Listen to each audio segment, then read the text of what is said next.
Welcome back to everyone already subscribed to Expose Cheaters by NDU Tale. Thank you. Your time, trust, and your comments keep this community alive. As you listen, share your thoughts, feelings, and lessons below so we can learn together. Settle in. The truth and the twist are coming. Let's get into it. She told me to get out of the condo that we built together and said the divorce papers were already coming. Like our marriage was some expired contract she could cancel without blinking. Her parents stood behind her silently, arms folded, making it clear I had no allies left there. That moment broke something inside me permanently. Here's how it happened, because nothing about that night made sense unless you knew the slow betrayal leading up to it all. The signs had been there, quiet warnings I ignore because love sometimes convinces you endurance equals loyalty, not self-respect anymore. We met in Chicago during a community business workshop, where both of us were trying to build stability after unpredictable childhoods on the South Side together. She was ambitious, sharp, and magnetic in a way that made people listen closely whenever she spoke about plans or goals. I admired that drive because I believed partnership meant mutual elevation rather than quiet competition or hidden resentment developing over time between spouses at home. Back then, I thought transparency was natural between us, not something you had to negotiate constantly just to maintain emotional safety later on, unfortunately for me, then always. If you ever trusted someone who later shocked you, hit like right now and stick around, because what happened next completely changed this man's life. When we married, Chicago winters felt warmer simply because we believed we were building something lasting together despite limited money and stressful work schedules early on. We rented a small apartment first, saving aggressively until eventually qualified for the downtown condo that later became our biggest point of conflict, sadly. I handled most finances carefully while she focused on career advancement and networking opportunities everywhere possible then. That division worked for years because trust still existed and neither of us questioned intentions or honesty regarding bills, savings, or future investments we discussed often together back then before everything shifted quietly. Some changes were gradual enough that I doubted my own perception instead of confronting them early when clarity might have helped both of us honestly communicate expectations better. She started coming home later without explanation, keeping her phone face down constantly, and brushing off simple questions as insecurity rather than curiosity from concerned husband who simply wanted reassurance sometimes. I convinced myself stress from work explained everything. Friends hinted gently that emotional distance rarely fixes itself without deliberate conversation, but I feared pushing her further away if I pressed too hard back then, unfortunately, for both of us involved. Money conversations slowly became tense territory where she deflected specifics and accused me of micromanaging instead of acknowledging legitimate partnership concerns about shared obligations and future stability together. Credit card mail started arriving addressed only to her, which she dismissed as harmless business expenses that would eventually generate returns for us both supposedly later on. I trusted her explanations longer than I should have, because trust once established feels sacred. Looking back now, I realize avoidance often signals deeper problems people hope silence will magically resolve without accountability or uncomfortable honesty required for real partnership growth and stability long term. At the same time, her parents began visiting more frequently, offering opinions about our marriage that subtly undermined me while praising her independence constantly. Family dinners turned into quiet interrogations about my earnings, career trajectory, and whether I deserved equal say in household decisions any more lately. She rarely defended me during those conversations, choosing silence that felt heavier than direct criticism honestly. That emotional isolation planted doubt I struggled to articulate clearly. I started questioning whether partnership meant constant evaluation instead of mutual support, something neither of us had originally envisioned when committing publicly years earlier with hope intact still. Then my company downsized unexpectedly, eliminating my position along with dozens of others across departments during a harsh economic quarter none of U.S. predicted. I found temporary contract work quickly, but income fluctuations made budgeting harder than before despite my efforts to stay responsible and transparent about finances at home. Instead of encouragement, she treated my situation like personal failure rather than a shared challenge requiring patience together. That shift hurt deeply because I had supported her through career changes without questioning her worth or commitment to our shared future stability and emotional security we once valued equally before tensions escalated. Soon after that, she suggested we sleep separately temporarily, claiming better rest will reduce conflict while I stabilize employment again. What started as temporary quietly became permanent distance within our own home without discussion or clear timeline for reconnecting emotionally again. Nights grew long and quiet, filled with overthinking every recent conversation, searching for mistakes I might correct somehow. She showed no urgency about rebuilding closeness between us. That absence of urgency frightened me more than arguments, because indifference often signals emotional exit long before legal paperwork, confirms what hearts already decided privately without explicit acknowledgement ever happening between partners. Mutual friends gradually stopped inviting us together to gatherings, often choosing her side, quietly without explanation I could challenge directly. Some admitted privately they feared confrontation with her strong personality and preferred avoiding tension altogether instead. That social erosion left me increasingly isolated outside family connections, already strained by distance and busy schedules everyone maintained routinely. Loneliness settled heavily into everyday routines once filled with shared laughter easily. I realize support networks can disappear quietly when conflict emerges, leaving individuals navigating crises largely alone unless they deliberately cultivate independent friendships earlier in life, consistently over time for resilience later on. The first concrete shock came when a bank representative called asking about overdue joint obligations I had never seen before anywhere. After investigation, I discovered significant credit balances and a personal loan solely in her name, but affecting shared property risk levels substantially. She dismissed my concern again, insisting future earnings would cover everything eventually without needing drastic changes now. That optimism felt reckless rather than hopeful, honestly. I asked repeatedly for transparency so we could plan responsibly together, but she framed requests as distrust instead of prudent partnership behavior expected within long-term committed marriages facing financial uncertainty already. Our arguments intensified after that discovery, moving from occasional tension to frequent late-night confrontations neither of us handled gracefully anymore. I tried focusing on solutions like budgeting adjustments or counseling sessions together, but she rejected both ideas immediately, labeling them unnecessary or dramatic responses to temporary financial pressure only. Her certainty left little room for collaborative problem-solving between equals anymore. Resentment started replacing patience steadily. I could feel respect eroding on both sides, though I still fought internally to preserve empathy and commitment despite mounting emotional exhaustion affecting daily functioning more noticeably each passing week for me personally. When I suggested marriage counseling again months later, hoping time softened resistance somewhat, she laughed dismissively before even hearing details about options available nearby. That reaction stung, because vulnerability rarely came easily to me historically growing up, where emotional restraint signaled strength within our community often. Still, I tried explaining therapy meant growth rather than blame assignment exclusively. She remained unmoved, insisting our issues were entirely my responsibility alone.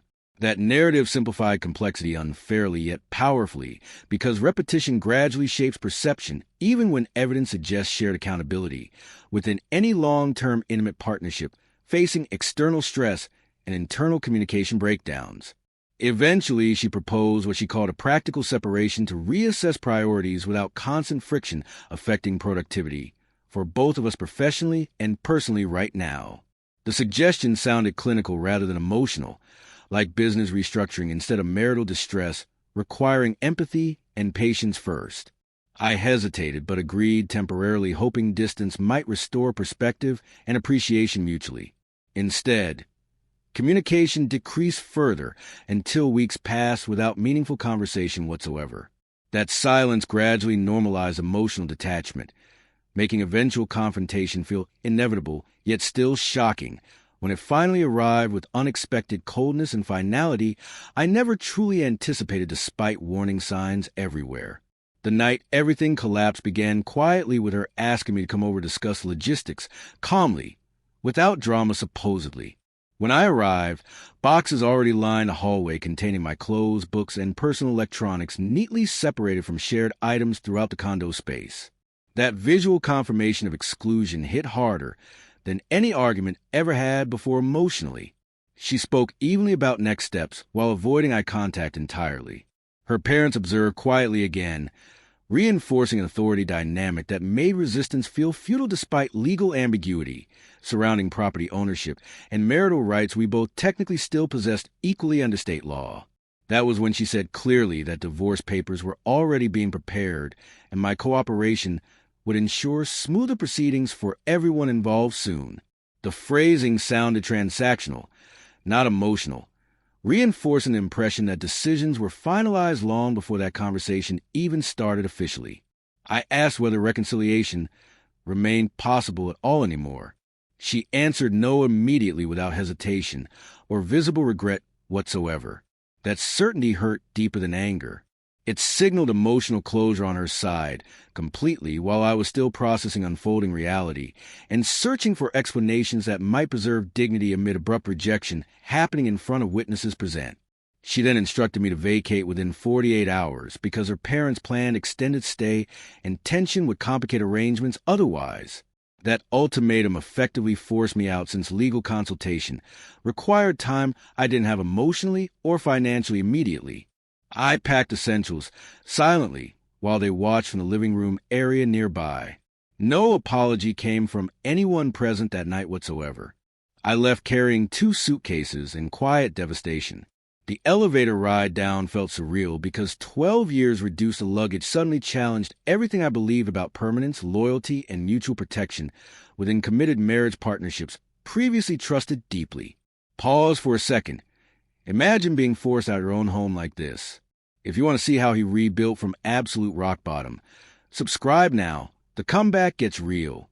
My cousin in Detroit offered temporary couch space without questions when I explained the circumstances briefly over the phone late that night quietly.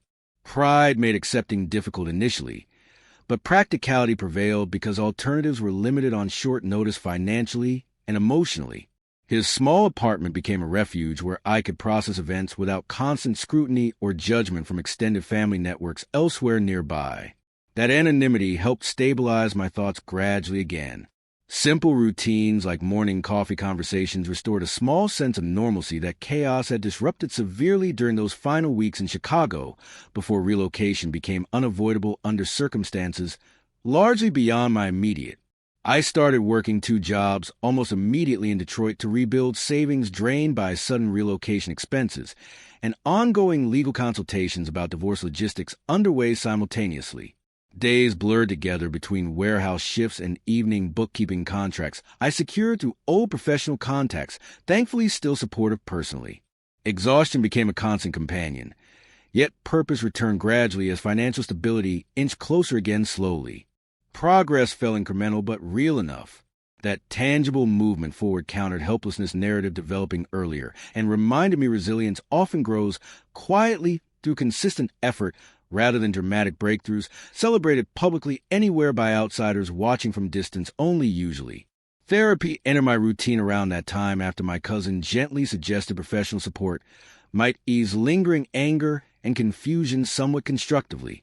Initially skeptical, I nonetheless attended sessions consistently where structured reflection helped untangle guilt from responsibility realistically. The therapist emphasized boundaries, financial literacy awareness within marriages, and rebuilding self-trust slowly over time again. Those conversations prevented bitterness from defining my identity permanently afterward, thankfully. Instead, they reframed experience as difficult education about partnership dynamics that would inform healthier decisions later without requiring public validation or dramatic closure gestures from anyone involved directly in past conflict situations I endured personally. The divorce finalized quietly about 8 months later through mediation rather than courtroom confrontation, thankfully for everyone involved emotionally and financially overall. The property division reflected documented contributions primarily, meaning I walked away without the condo, but also without her undisclosed debts attached legally anymore. That outcome felt bittersweet because loss still registered emotionally despite practical relief accompanying financial separation achieved eventually. Closure remained partial, yet meaningful enough. I focus on forward planning instead of retrospective blame, because energy felt limited and better invested building stability than relitigating past conversations repeatedly without constructive outcomes, emerging for personal growth afterward. Realistically speaking, financial literacy became personal priority after that experience exposed gaps in my own oversight despite good intentions historically within marriage partnership context previously trusted fully. I enrolled in evening courses covering credit management, property law basics, and long-term investment strategies cautiously. Knowledge restored confidence gradually, while reducing vulnerability to similar surprises later in life decisions. Education felt empowering, without needing external recognition or validation publicly whatsoever. That private competence strengthened independence quietly and reassured me future partnerships would involve informed participation rather than blind trust alone, guiding major shared financial commitments. Going forward, responsibly with clarity, maintained consistently always. Contact with her remained minimal afterward, limited to necessary administrative clarifications only when documentation required signatures from both parties, still occasionally. She never apologized or acknowledged harm caused during the separation process or earlier conflicts whatsoever at any point afterward either. I eventually accepted that closure sometimes arrives internally rather than through mutual understanding between former partners entirely. That acceptance reduced lingering resentment significantly over time, too.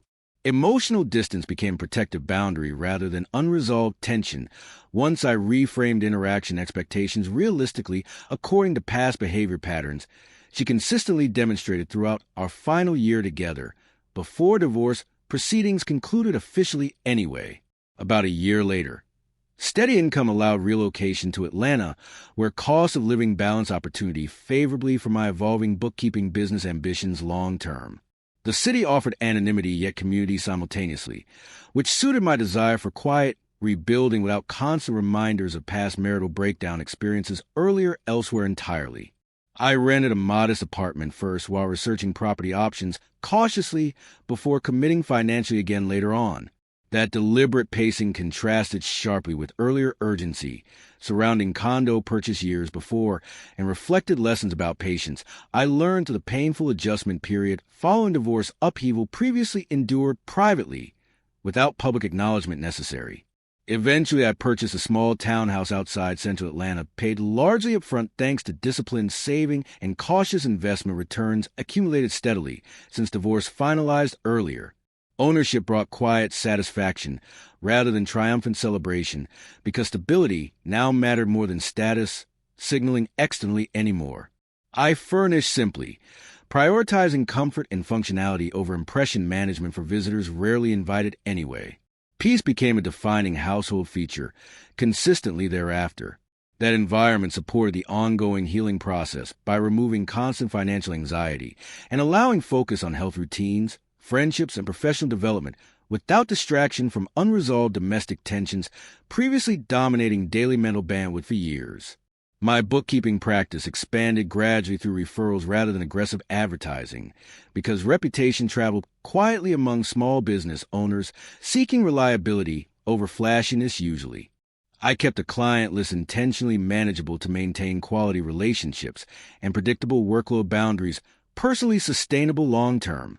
Financial comfort improved steadily without dramatic spikes or risky speculation strategies anymore, thankfully. That moderation preserved peace I valued deeply after earlier turbulence experienced. Privacy remained an intentional choice because public visibility sometimes invites unnecessary comparison pressure or opportunistic relationships I preferred avoiding, while strengthening authentic connections built on shared interests and mutual respect alone over time consistently thereafter. Physical health also improved once stress levels stabilized and schedule allowed consistent exercise again several times weekly around neighborhood parks nearby. Running became a meditative space where lingering frustration could dissipate without confrontation or rumination dominating thoughts endlessly anymore. Balanced meals replaced convenience eating habits formed during crisis months earlier, when exhaustion dictated choices often. Energy returned gradually alongside confidence, rebuilding internally once more again. These routines reinforce a message that self-care supports resilience better than denial ever did during marriage years when emotional needs were frequently deprioritized for perceived harmony that ultimately proved unsustainable anyway long-term for me personally. I dated occasionally after sufficient healing time passed, but approached relationships cautiously prioritizing transparency from outset about finances, boundaries, and communication expectations clearly expressed early. Some connections ended amicably once compatibility gaps emerged without prolonged drama, thankfully. Others developed into supportive friendships absent romantic pressure entirely. That slower pace contrasted earlier impulsive commitment patterns influenced by youthful optimism, alone sometimes. Wisdom replaced urgency gradually.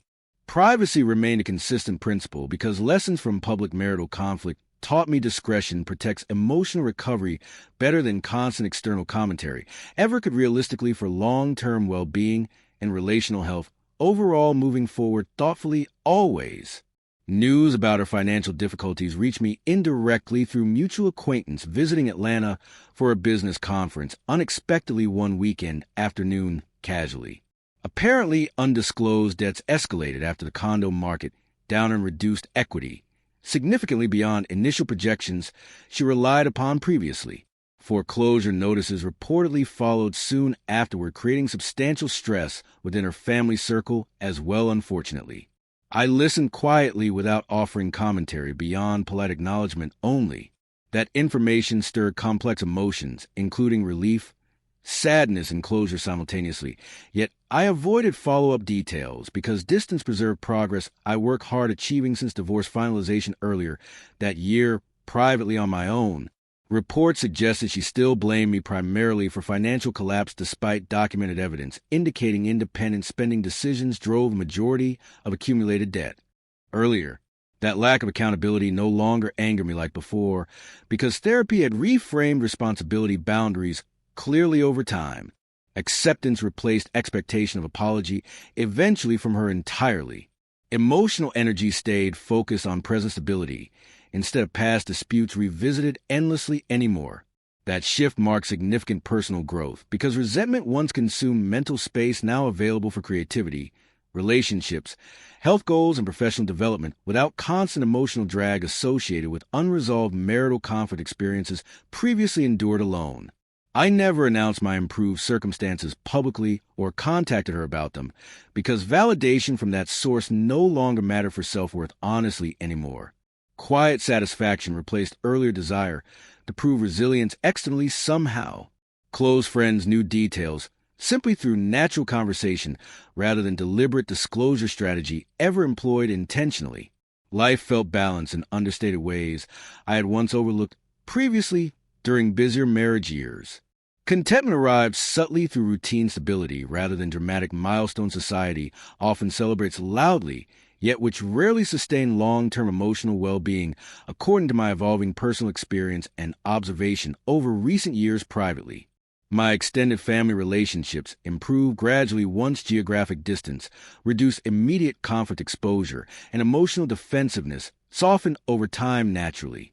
Relatives who once avoided involvement began checking in periodically, without intrusive questioning about past marriage details anymore, thankfully. Those reconnections restored a sense of belonging previously shaken during divorce upheaval years earlier significantly. Support arrived quietly through shared meals, phone calls, and holiday visits instead. That consistency reassured me community bonds can recover after strain when patience replaces defensiveness and expectations remain realistic about human limitations during stressful transitional periods people inevitably experience across lifetimes, including mine over recent difficult years. Professional certification completed during the second year in Atlanta strengthened credibility with clients and enabled modest rate increases justified by documented expertise, now officially recognized within industry standards locally. Studying required discipline after long work days, yet intellectual challenge felt invigorating rather than burdensome most evenings. Achievement remained a private milestone shared mainly with immediate support circles only. Confidence grew steadily alongside competence, applied daily, thereafter consistently.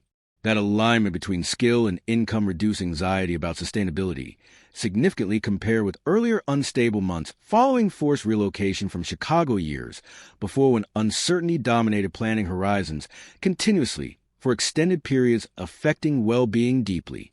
I occasionally volunteered bookkeeping help for small neighborhood nonprofits needing organizational support, but lacking a budget for professional services consistently. The arrangement stayed low profile without publicity because purpose centered on contribution rather than recognition externally. Seeing organizations stabilize finances quietly felt rewarding, without reopening wounds connected to past marital financial conflicts earlier experienced personally. Balance between giving and protecting peace remained a guiding principle consistently. That discretion ensured service enhanced community well-being, while preserving boundaries therapy helped establish earlier after-divorce recovery period concluded sufficiently for healthy engagement without emotional overextension again unexpectedly disrupting stability I worked hard achieving gradually since. Looking back now, betrayal appears less like a sudden catastrophe and more like accumulation of small ignored signals gradually intensifying over time unnoticed initially. That perspective reduces self-blame while encouraging attentiveness in current relationships without paranoia dominating perception unfairly either direction. Growth often requires uncomfortable retrospection balanced with compassion for past selves navigating limited information than available realistically. I try honoring that balance daily. Such reflection informs boundaries today while preventing cynicism from overshadowing hope necessary for meaningful connection development still possible despite earlier painful relational experiences endured privately without public validation ever sought or required moving ahead cautiously always. Forgiveness eventually emerged internally not as a reconciliation invitation, but as personal release from chronic anger burden carried unnecessarily for years afterward quietly. Letting go did not excuse harm inflicted or erase consequences she faced financially later on either. It simply restored emotional bandwidth for present relationships and ambitions requiring clarity rather than resentment interference constantly. That distinction proved crucial during the healing process overall. Understanding forgiveness as self-maintenance rather than absolution allowed compassion toward myself without reopening contact channels that previously enabled unhealthy dynamics within marriage context years earlier before separation forced necessary change direction for me personally long-term. Today, my life looks ordinary from outside perspective, yet feels profoundly stable internally compared with past volatility once normalized within marriage years earlier. Work remained steady, friendship supportive, and home environment peaceful without constant negotiation tension anymore, thankfully. Evenings often include reading, cooking simple meals, or neighborhood walks rather than crisis management conversations dominating the schedule unexpectedly. That predictability nurtures well-being more than excitement ever did. Contentment derived from consistency rarely attracts attention publicly, yet sustains mental health far better than dramatic highs, followed by destabilizing lows I once experienced repeatedly during later marriage stages before eventual separation occurred decisively that. I have never reached out to discuss her foreclosure situation or subsequent lifestyle adjustments reported by acquaintances occasionally since hearing initial news years ago quietly. Revenge conversations rarely deliver satisfaction equal to imagined scenarios anyway from my experience now. Distance protects progress better than confrontation would have likely done realistically speaking. Silence became boundary rather than avoidance once intentions clarified internally thoroughly. Maintaining that boundary ensured focus remained on constructive pursuits instead of emotional re-entanglement cycles previously draining energy needed for personal stability and professional growth I steadily cultivated since the relocation period began unexpectedly years earlier after marriage dissolution concluded. The deepest lesson ultimately involves self-worth independent of marital status or external validation, historically emphasized within my upbringing environment earlier. Losing home and relationships simultaneously forced reevaluation of identity foundations beyond partnership definitions alone. That process felt disorienting initially, yet proved transformative gradually through therapy reflection and consistent action supporting autonomy development over time. Confidence now arises internally rather than situationally dependent. This shift safeguards future well-being because external circumstances inevitably fluctuate, while self-respect cultivated deliberately provides continuity even amid uncertainty, transitions, losses, or unexpected opportunities, emerging later in adult life, phases ahead for me personally moving forward. Ironically, the divorce she threatened as punishment ultimately preserved my well-being more effectively than continued marriage likely would have done long-term, realistically speaking now.